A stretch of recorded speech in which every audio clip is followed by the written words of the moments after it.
Something is thirsting for blood. There it is. What's wrong? Come get some! What are you doing, Victor? It's just a cat. Don't stop me, Miki. This is something I have to do for myself. Oh, wait, are you afraid of cats? I'll let it slide for today. Count yourself lucky, cat. You sound exactly like a sore loser. In a galaxy far, far away came Star Ocean, Integrity, and Faithlessness. Hey, you awake? And on top of that came the mixed to negative reviews for the game. Now, do I think this is fair? Do I agree? Or are there things that I can understand? Blah, blah, blah, blah, blah, blah, blah. Yes, there are things that I can understand, but there's things that I don't understand. I think people end up saying things that are downright petty to just idiotic, and really explains or really tells you what kind of people they are. So, for all that out of the way, let me pretty much just explain how I feel about this game and what you should know and what I want to let you know about. Then I'll be waiting outside. Don't take long.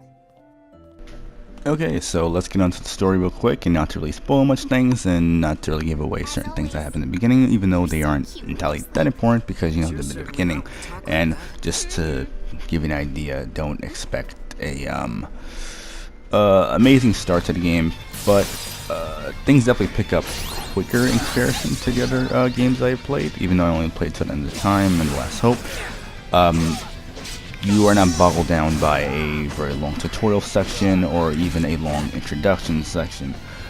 But unfortunately, the introduction section, along with other places, you will be going through a lot, because there's a lot of backtracking, a lot of things, especially from doing side quests that really are pretty much just like a lot of the other ones, where, you know, you have to do this many things, or find this, or create this, or defeat this type of thing. Nothing really groundbreaking. Don't think you're gonna go on some type of like Fallout, Skyrim, Mass Effect, Dragon Age type of in-depth side quest. And if you played the other Star Ocean games, you would know that that is not what you're gonna end up getting. But moving right along to the game, obviously, and its combat, which is actually pretty good. Though a lot of things seems like has been a mishmash. Try saying that twice. A mishmash of Star Ocean Till the End of Time and Star Ocean The Last Hope, which isn't entirely bad, but I do feel like Star Ocean The Last Hope has better combat systems. And yes, I wasn't doing very well in this footage, but this was obviously fairly early on. Well, not obviously, some people wouldn't know, but you know what I mean. Anyway, the combat is good for what it is. Of course, if you choose to not pay attention or whatever, and then give a review of the game, excuse me. Anyway, if you choose to do a thing like some people at certain sites and certain journalists.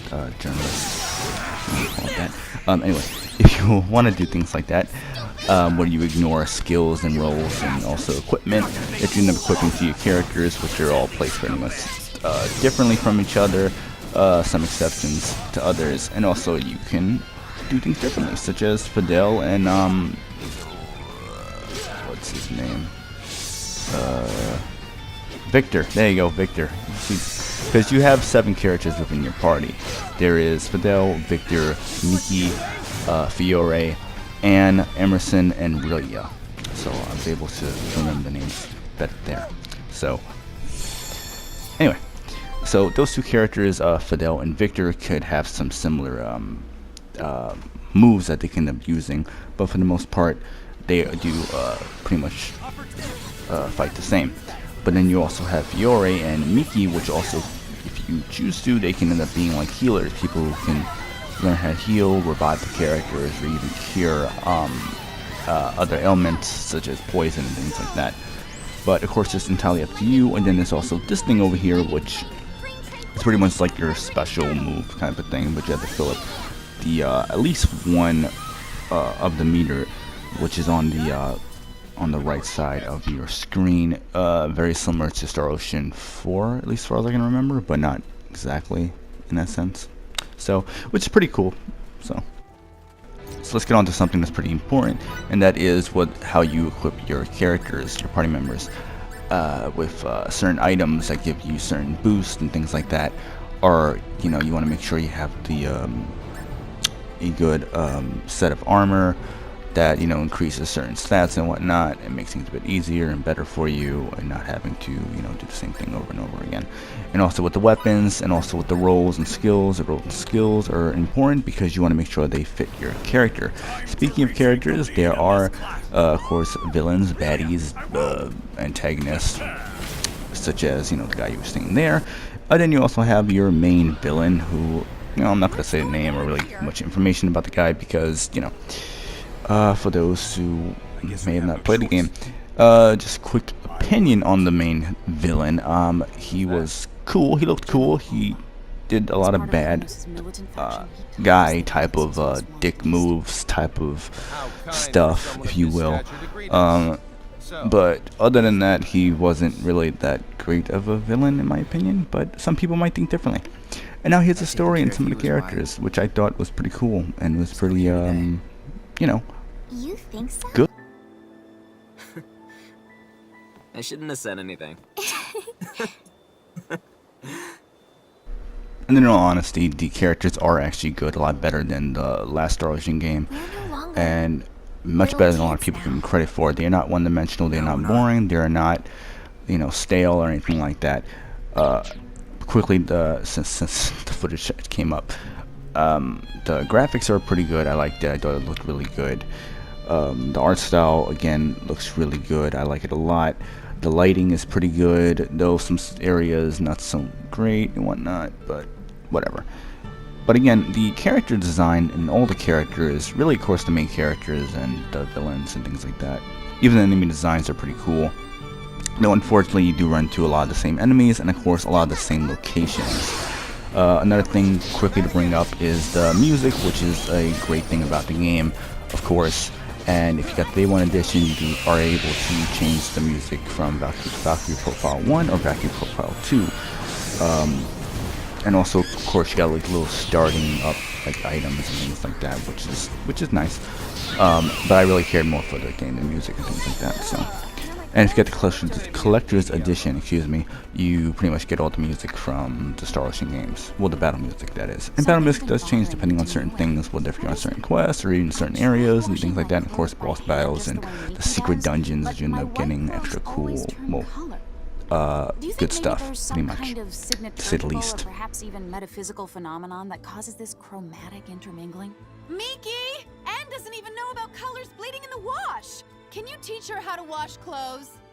And to go back to the characters real quick, you are able to go into like a party banter type of thing. I forgot exactly what was it called, where you see like the little whistle symbol type of thing within somewhere in a town, and you're able to go there and interact with, well, you just go to it and it triggers the part where you're able to where all the characters except for Fidel will separate within the town. You go around and look for them. Of course you can use the mini-map if you want to make things much easier, and then you're able to pretty much interact with them in different ways, whether if it's them saying something that's funny or something that's definitely going to give you a better idea of the character, such as me learning about Anne's obsession with cats and finding the cat that she was been looking for, which was surprising.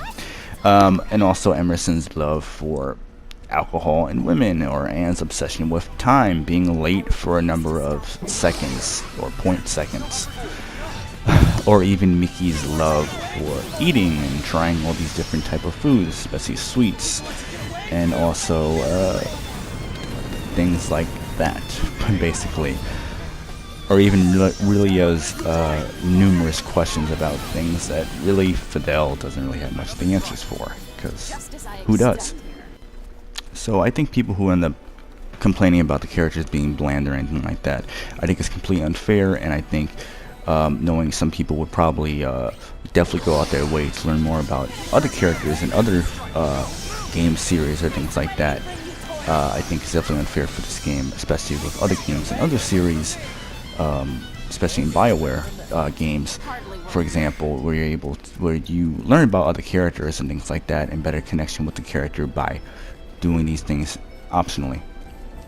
Now let me just quickly just give my verdict and summarize a few things real quick. Graphics, art style, the battle system, the character design, a lot of the graphical art style type of things, like the enemy design, locations, I liked it a lot. I thought it was very good. Though there is a lack of variety within the locations and the enemies that you end up encountering.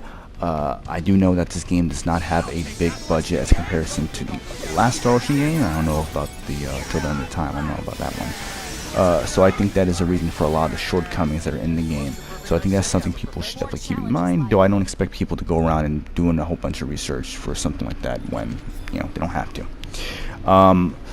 Though the game is not groundbreaking, or I don't think it will probably be considered to many people a game of the year contender or anything like that.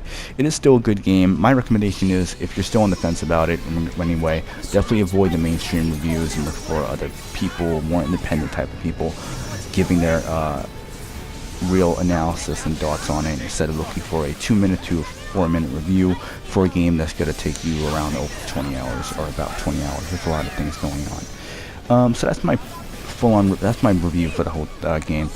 I know I'm stumbling over my words, but thank you for watching. Hope you enjoyed it. I'll help look for your cat, and if you describe it for me.